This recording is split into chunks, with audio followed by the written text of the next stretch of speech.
Good morning, people.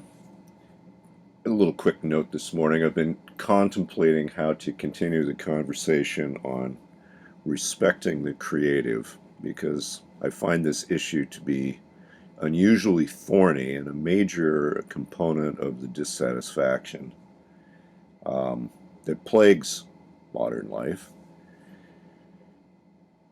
The conundrum, and I guess the devil's bargain that we face, is this: that we live inside of industrial civilization, and our very existence within industrial civilization is predicated on exploitation, even destruction of the commons, and certainly the inhabitants of those commons, whether those are other people or kindred spirits of other species.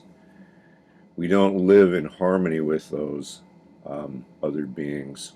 We don't live in harmony with life. We live in a essential posture of hostility, injury, violence, and harm. It is, in fact, our strategy by which we make our lives. It is how we earn our livings. It's how we go about our day to day. So it's really like this, we get up in the morning and we drink a comfortable cup of coffee, most of which requires slaves somewhere, and something else to eat for breakfast that requires slaves somewhere. And we put on snazzy clothing, some of us, that requires slaves somewhere. And we go to work at some overpaid job that certainly requires extraction of resource somewhere. We do not have a reciprocal relationship with life by any stretch of the imagination.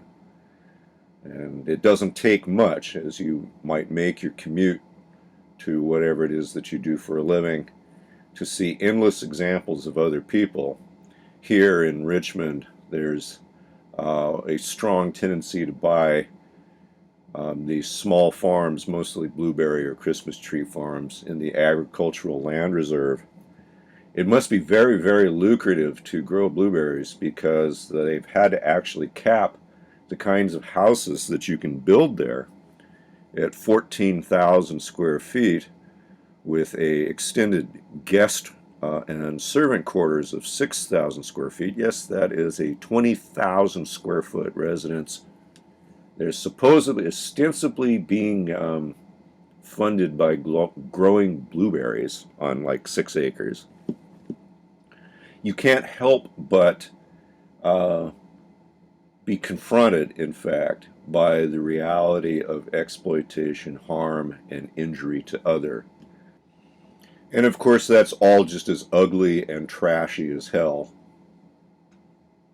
A person with some kind of modicum of intellect must understand that taking the best agricultural land in your entire area and turning into money laundering projects is probably not the most clever thing to do, but it's just utterly ubiquitous here. So the central issue and problem that we face in how to respect the creative, in essence, comes down to this question. Within the capture of industrial civilization, how does the thinking, caring, creative person manage moving through their existence when confronted perpetually with this incredibly destructive, hideous element that is essential to the perpetration of what we call industrial civilization?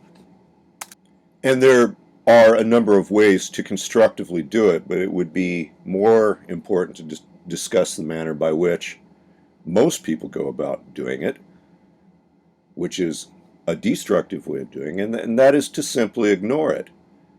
There are going to be a whole host of people who would say to me right now, having my opportunity and my little message heard here, it's like, well, it really doesn't bother me that much. Well, see, that's precisely correct. That is your primary coping mechanism there.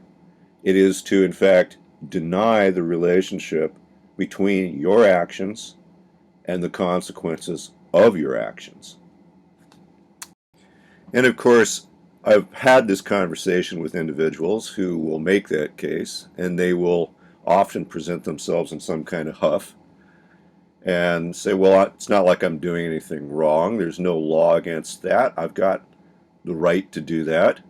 Everybody does that. Well, that's not my point. Okay. I mean, it wouldn't be surprising that within the cultural mores as expressed within industrial civilization that is predicated on destruction of other, that destruction of other and exploitation would be legal. And in fact, it is. The question is whether or not one can retain a healthy relationship with reality and other people and to relate to other things in a loving manner if one denies the reality of the consequences of one's actions. And the answer, obviously, has to be a resounding no. You cannot relate to other things in a loving manner if you deny the relationship between your actions and the consequences of your actions on the object of your love. Yet we do that in this sociopathic, narcissistic society. In fact, that way of going about things permeates practically every relationship we encounter. We internalize the feeling of love, but we pay no attention whatsoever to the actual consequences or the effects of our relating to the object of our love. So this forces us to adopt postures towards life that are alienating at best and schizoid or sociopathic more typically, where we have to compartmentalize radically to fracture our way of relating into bits and pieces and to wall it off into incomplete, incoherent packages where we try to pretend that we have some ability to relate here, but we can be savage and barbaric elsewhere. It doesn't work. This relating is a skill set, and like it is a skill set much like other things where it's defined by its weakest element. The strategies that you will use in order to relate will be the strategies that you use holistically and universally through your relating. And if you've gone and you've made exploitation and injury of others a primary tool, you will find that everywhere in your relating, and the consequences will be obvious. You can't evade consequences. You can deny them for a while, you can ignore them for a while, but consequences are something that live in the real world. And whether we choose to recognize them or we choose to pretend they don't exist, they will manifest themselves inevitably.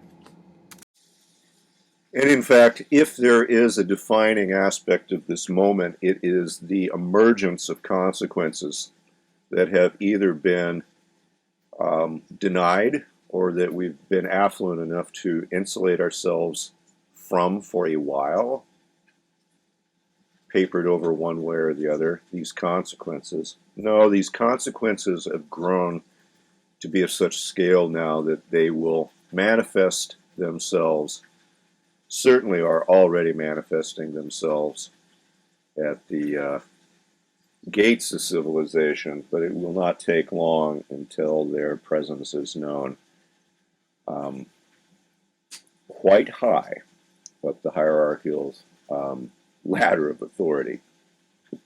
That will be the defining aspect, I believe, of the rest of our lives.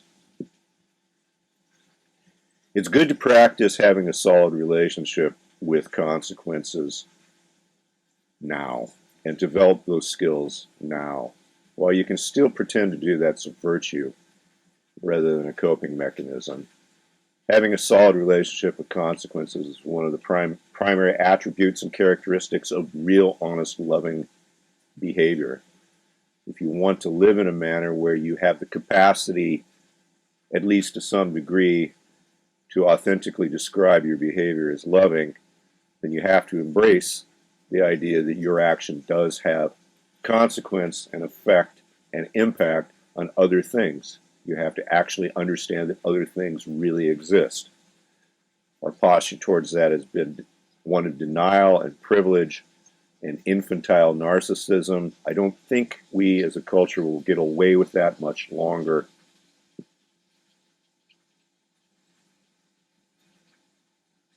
Well, welcome to the brave new world.